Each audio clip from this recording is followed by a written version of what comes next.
Hello class. पिछली class में हम लोगों ने examination of ankle and foot पढ़ रहे थे, तो उसका हमने रेंज ऑफ मोशन पढ़ रहे थे। रेंज ऑफ मोशन में हम लोगों ने एक्टिव रेंज ऑफ मोशन पढ़ लिया था। अब हम लोग पढ़ेंगे passive range of motion. Ankle dorsiflexion 20 degree and planter flexion 50 degree. तो एंकल का जो डोर्सिफ्लेक्शन वो 20 डिग्री होता है और प्लांटर फ्लेक्शन 50 डिग्री होता है। ये पैसिव मूवमेंट की बात हो रही है, passive range. This is tested with the patient sitting at the edge of the table with the knees flexion so that the gastrocnemius is relaxed। इसकी जांच तब की जाती है जब मरीज बिल्कुल आराम से बैठा हुआ हो, टेबल के किनारे बैठा हो, ताकि गैस्ट्रोनिमियस मसल मांसपेशी जो है मसल्स है वो रिलैक्स हो। मसल्स रिलैक्स होगी तब इसका अच्छे से हो पाएगा। Then the movement are tested between the talus and the tibia and fibula. फिर टेलस और टिबिया फिबुला के बीच मूवमेंट की जाती है। टेलस और टिबिया फिबुला के बीच मूवमेंट होती है। To perform this first lock the subtalar joint on to the hand foot in inversion and then plantar flex and dorsiflex the foot to get an idea whether this movement is occurring at the ankle joint only।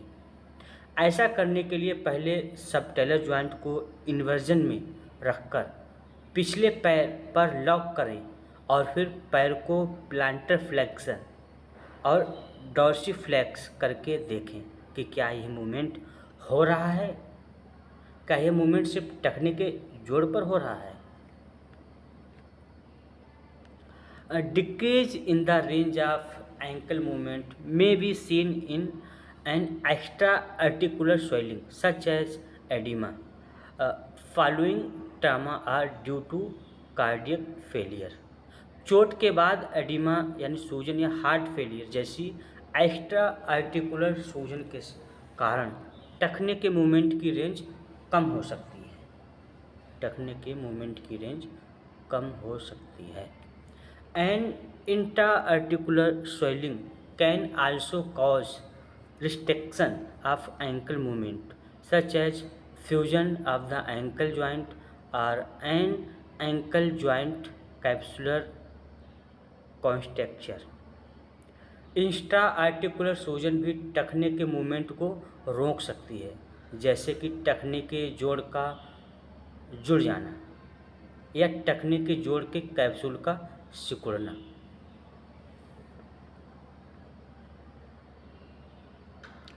सबटेलर joint inversion 5 degree and eversion 5 degree.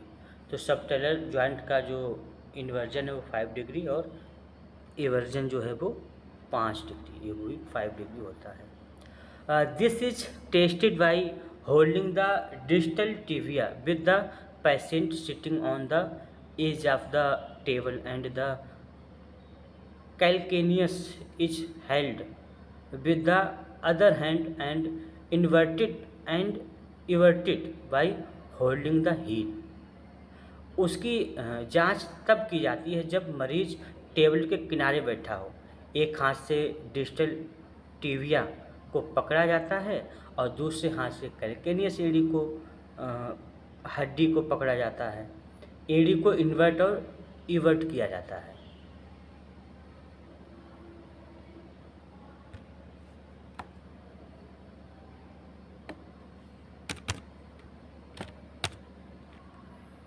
फोरफुट adduction 20 degree and abduction 10 degree. This is tested at the mid-tarsal joint, namely the talonavicular joint and the calcaneocovid joint. इसकी जांच metatarsal joint की जोड़ की पर की जाती है, यानी टेलोन्यूक्लियर जोड़ और कैल्केन्यूक्लियोइड जोड़। This is done by holding the calcaneus with one hand, while the other moves the forefoot medially and laterally.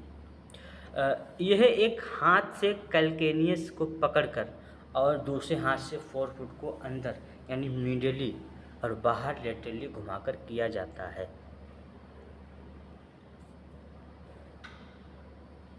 Normally, these movements are tested independently, though they can be tested in conjunction with inversion and eversion.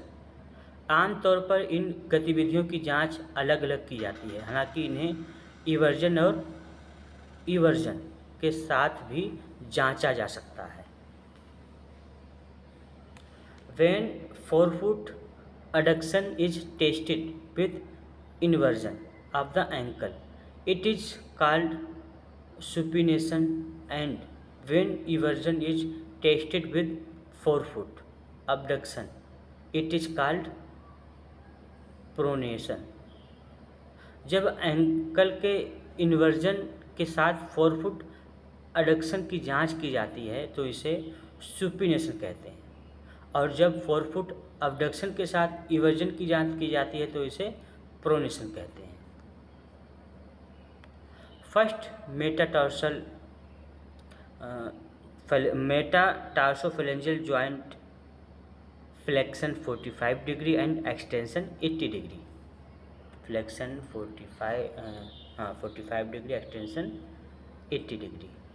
This joint is extremely important in ambulation in the toe of phase of gait। यह जोड़ चलने की प्रक्रिया यानी gate के to of चरण में चलने फिरने के लिए बहुत महत्वपूर्ण है। दिस मूवमेंट में B markedly restricted in certain conditions such as a hallux rigidus और when the joint is fuse. कुछ स्थितियों में जैसे कि हैलेक्स रिडिस या जब जुड़ यानी जुड़ गया हो, फ्यूज हो गया हो, तो यह गति काफ़ी सीमित हो जाती है, उनका फ्यूजन हो गया, मतलब मिक्स हो गए हों आपस में। Movement of the lesser toes claw movement of the lesser toes छोटी उंगलियों यानी लेजर टोज की गतिविधियाँ क्लाटोज में cause restriction of extension in the proximal and distal interphalangeal joint and flexion at the metatarsophalangeal joint will hammer toes cause restriction of flexion in the distal interphalangeal joint, extension at the proximal interphalangeal joint and flexion at the metatarsophalangeal joint। क्लाटोज के कारण proximal और distal interphalangeal जोड़ में extension और मेटाटार्सोफेरेंजियल जोड़ में flexion सीमित हो सकता है, जबकि हैमरटोज के कारण डिस्टल इंटरफेरेंजियल जोड़ में फ्लेक्शन, प्रॉक्सिमल इंटरफेरेंजियल जोड़ में एक्सटेंशन और मेटाटार्सोफेरेंजियल जोड़ में फ्लेक्शन सीमित हो जाता है। ठीक है, तो ये यहाँ पे आपका कंप्लीट होता है examination of foot and ankle. अब हम लोग पढ़ेंगे जो नेक्स्ट है examination of the cervical spine, यानी सर्वाइकल स्पाइन की जांच। सर्वाइकल स्पाइन की जांच।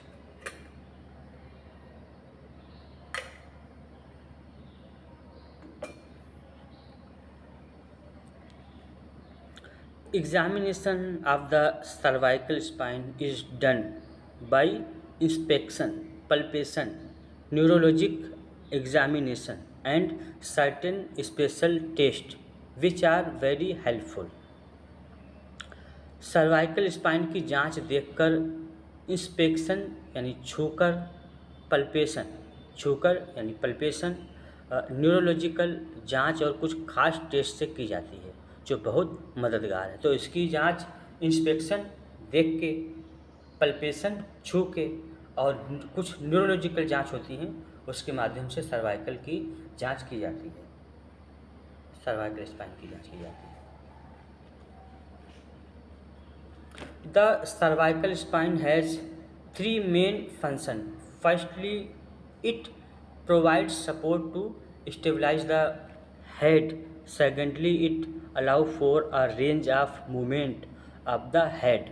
And thirdly, it helps to load, load the spinal cord and the vertebral artery. Vertebral artery. तो सर्वाइकल स्पाइन के तीन मुख्य कार्य हैं। पहला, ये सिर को स्थिर रखने के लिए सहारा देती है। दूसरा, ये सिर को कई तरह से घुमाने में मदद करती है। और तीसरा, यही स्पाइनल कॉर्ड और वर्टेब्रल आर्टरी को सुरक्षित रखती है, वर्टेब्रल आर्टरी को सुरक्षित रखती है। Inspection and palpation, inspection and palpation, देखकर और छूकर जांच करना, देखकर और छूकर जांचना। इंस्पेक्शन यानी देख के और पल्पेशन यानी छू के। The cervical spine is inspected both anteriorly and posteriorly. Cervical spine को जांच, सर्वाइकल स्पाइन की जांच आगे और पीछे दोनों तरफ से की जा सकती है।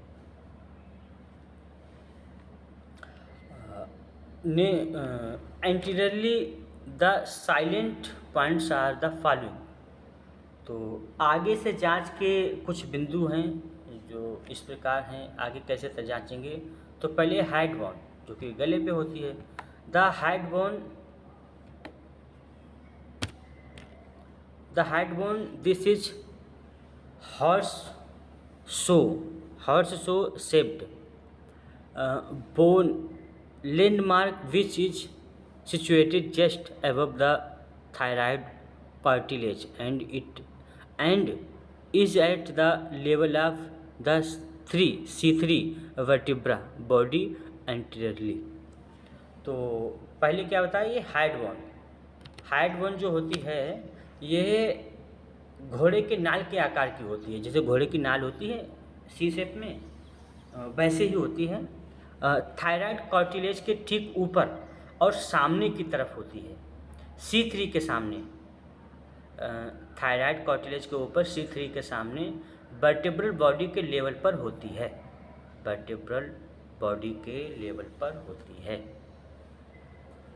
It has two long thin process laterally which start in the midline anteriorly and processed posterolaterally। इसके दोनों तरफ दो लंबे पतले हिस्से प्रोसेस होते हैं। इसके दोनों तरफ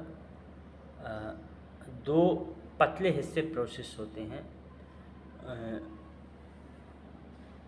जो सामने बीच से शुरू होकर पीछे की ओर जाते हैं, पीछे की तरफ जाते हैं। मतलब सामने से शुरू होते हैं, पीछे की तरफ जाते हैं।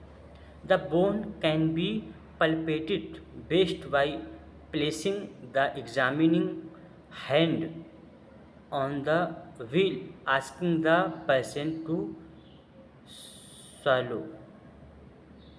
इस हड्डी की जांच सबसे अच्छी तरह महसूस किया जा सकता है जब मरीज को कुछ निगलने के लिए कहा जाए और उसे उस समय उस पर हाथ रखकर जांचा जाए। यानी कुछ चाहे तो खाने वाला या वैसे लार निकलने के लिए बोल दीजिए और हाथ रख लीजिए, तब जब वो निकलेगा तब इसको महसूस किया जा सकता है। ठीक है। फिर है थायराइड कार्टिलेज। नेक्स्ट है thyroid cartilage. Thyroid cartilage proceeding inferiorly this structure can be palpated to the level of the C4 vertebra body। Thyroid cartilage नीचे की ओर बढ़ने पर इस हिस्से को C4 वर्टेब्रल बॉडी के लेवल तक महसूस किया जा सकता है। The anterior portion in its upper part is commonly called the Adam's apple. इसके ऊपरी हिस्से के सामने वाले भाग को आमतौर पर एडम्स एप्पल कहा जाता है। ये C4 इस हिस्से के C4 वर्टेब्रल बॉडी के लेवल तक महसूस किया जा सकता है। नेक्स्ट है the first cricoid ring and the carotid tubercle. पहली क्रिकॉइड रिंग और carotid tubercle proceeding slightly inferiorly is the first cricoid ring which lies opposite the C6 vertebral body। थोड़ा नीचे जाने पर पहली क्रिकॉइड रिंग मिलती है जो C6 यानी वर्टेब्रल बॉडी के सामने होती है।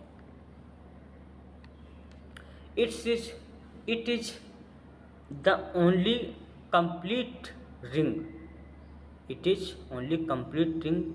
in a part of the trachea and just above is the sites for an emergency tracheostomy। यह ट्रेकिया यानी सांस लेने की नली का एकमात्र पूरा छल्ला यानी रिंग है और इसके ठीक ऊपरी इमरजेंसी ट्रेकियोस्टोमी की जगह होती है।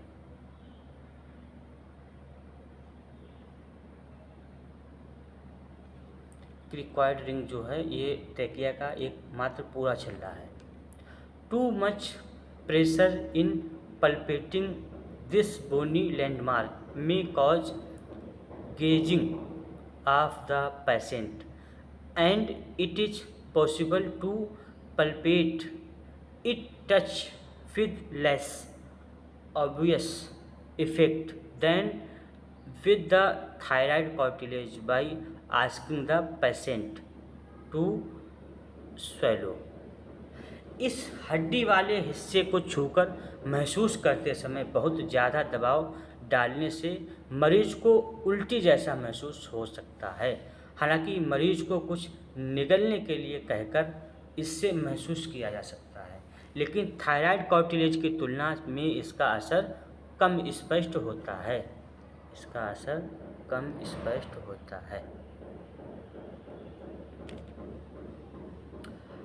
Processing slightly laterally at the level of the cricoid cartilage is the carotid tubercle which is the anterior tubercle of the transverse process of C6। Cricoid cartilage के लेवल पर थोड़ा साइड में जाने पर कैरोटिड ट्यूबरकल मिलता है जो C6 के ट्रांसवर्स प्रोसेस का सामने वाला ट्यूबरकल होता है। तो C6 के सामने आपका कैरोटिड ट्यूबरकल मिलता है।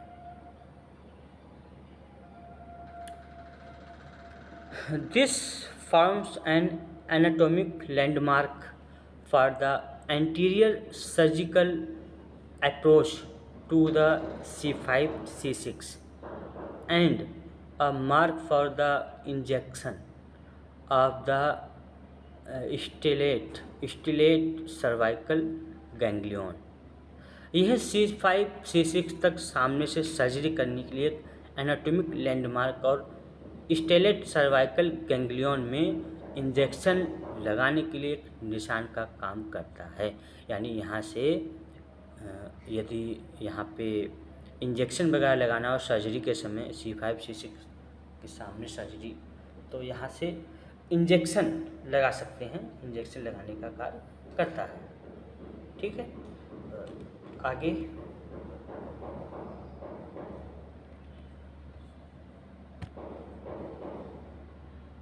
the soft tissue that can be seen and palpated in the anterior aspect are as follow। सामने की तरफ दिखाई देने वाले और छूकर महसूस किए जा सकने वाले सॉफ्ट टिश्यू इस प्रकार हैं। कौन कौन से हैं soft tissue? Sternocleidomastoid sternocleidomastoid muscles.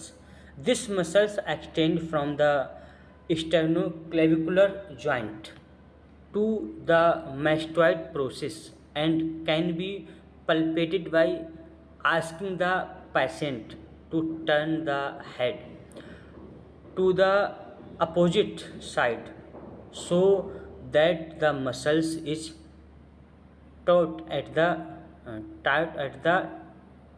tendinous margin. स्टर्नोक्लीडोमास्टाइड मांसपेशी, यह मांसपेशी स्टर्नोक्लेविकुलर जॉइंट से मास्टाइड प्रोसेस तक फैली होती है। इसे तब महसूस किया जा सकता है जब मरीज अपना सिर दूसरी तरफ घुमाता है, यानी लेफ्ट या राइट साइड कह दीजिए, जिससे मांसपेशी अपने टेंडन वाले किनारे पर खिंच जाती है। lymph node chain. These lymph nodes are usually located near the medial border of the sternocleidomastoid and are usually not felt when they are normal. Lymph node chain, ये लिम्फ नोड आमतौर पर स्टर्नोक्लीडोमास्टाइड के अंदरूनी किनारे के पास होते हैं और सामान्य होने पर आमतौर पर महसूस नहीं होते हैं। They are only felt when they are enlarged and painful, which indicates some infection in the upper respiratory tract and may even cause torticollis. ये तभी महसूस होते हैं जब ये बड़े और दर्दनाक हो जाते हैं, जो ऊपरी श्वसन मार्ग में किसी संक्रमण का संकेत देते हैं, और इससे टॉर्टिकोलिस, गर्दन का टेढ़ापन भी हो सकता है। Thyroid gland, this is situated just above the thyroid cartilage is the midline in H shape fashion with two lobes situated laterally and a thin isthmus connection than them. Thyroid ग्रंथि यह thyroid cartilage के ठीक ऊपर स्थित H आकार में स्थित होती है। इसके दो लोब किनारों पर होते हैं और एक पतला इस्थमस उसे जोड़ता है। इस्थमस का मतलब ये एच आकार में, जैसे एच एक बीच से जुड़ता है, ऐसे ही ये भी होता है। When enlarged, they may be felt as cysts or nodules, which are tender and palpation. ये बड़े हो जाते हैं तो इन्हें सिस्ट या नोडुल के रूप में महसूस किया जा सकता है, जो छूने पर दर्द करते हैं।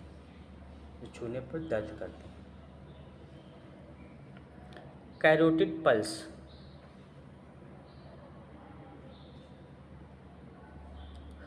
this can be felt over the carotid artery which lies just next to the carotid tubercle. इसे कैरोटिड धमनी पर महसूस किया जा सकता है, जो कैरोटिड ट्यूबरकल के ठीक बगल में होता है। कैरोटिड ट्यूबरकल के ठीक बगल में होता है। Palpate one artery at a time for simultaneous palpation of both may include carotid reflex. ये एक बार में एक ही धमनी को छुए, क्योंकि दोनों को एक साथ छूने से कैरोटिड रिफ्लेक्स हो जाता है। Parotid gland, this covers the shape and inferior angle of the mandible. तो पैरोटिड ग्लैंड यह मैंडिबल यानी निचले जबड़े के तीखे निचले कोने को ढकते हैं। Usually it is not palpated distinctly, but when enlarged it may be felt as a boggy swelling, which is not defined and sharp. आमतौर पर इसे अलग से महसूस नहीं किया जा सकता, लेकिन जब यह बड़ी हो जाती है, जब ये बड़ी हो जाए तो इसे एक नरम सूजन जैसे मम्स में के रूप में महसूस किया जा सकता है, जो स्पष्ट और तीखी नहीं है। Supraclavicular fossa, this is located just above the mid clavicle and the to the lateral aspect of the suprasternal notch। यह क्लेविकल के बीच के हिस्से के ठीक ऊपर और सुप्रास्टर्नल नॉच के किनारे की तरफ स्थित होती है। It is covered by the platysma and normally is seen as a smooth indentation. यह प्लेटिमा से ढका होता है और सामान्य रूप से एक चिकने गड्ढे के रूप में दिखाई देता है। Large glands may be palpated in the fossa or the smooth indentation may be lost in cases of surgical emphysema where a surgical crepitus may be elicited। तो फोसा में बढ़ी हुई ग्रंथियां महसूस की जा सकती हैं या सर्जिकल एम्फीसीमा के मामले में चिकना गड्ढा गायब हो सकता है जहां सर्जिकल क्रैम्पिटस महसूस हो सकता है।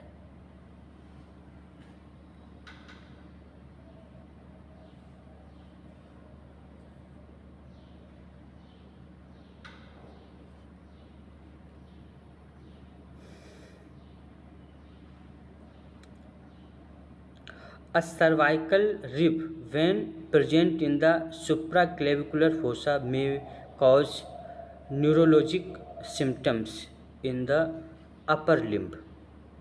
सुप्राक्लेविकुलर फोसा में सर्वाइकल रिब होने पर ऊपरी अंग में न्यूरोलॉजिकल लक्षण हो सकते हैं। ठीक है, तो ये क्लास यहीं तक रखते हैं। अगली क्लास में हम आगे विस्तार से चर्चा करेंगे। ठीक है क्लास। एक सूचना है, अगर आप अपना मेडिकल स्टोर चला रहे हैं और उसे फार्मा क्लिनिक में चेंज करना चाहते हैं तो आपके लिए बेस्ट है टेलीमेडिसिन कोर्स। ये कोर्स हमारे कॉलेज में होता है और इसमें आपसे डॉक्टर आपसे ऑडियो वीडियो पे कॉल पे कनेक्ट हो जाते हैं और इसकी कंप्लीट फीस है 25,000 रुपये। तो जिसको करना है संपर्क कर सकते हैं। ठीक है।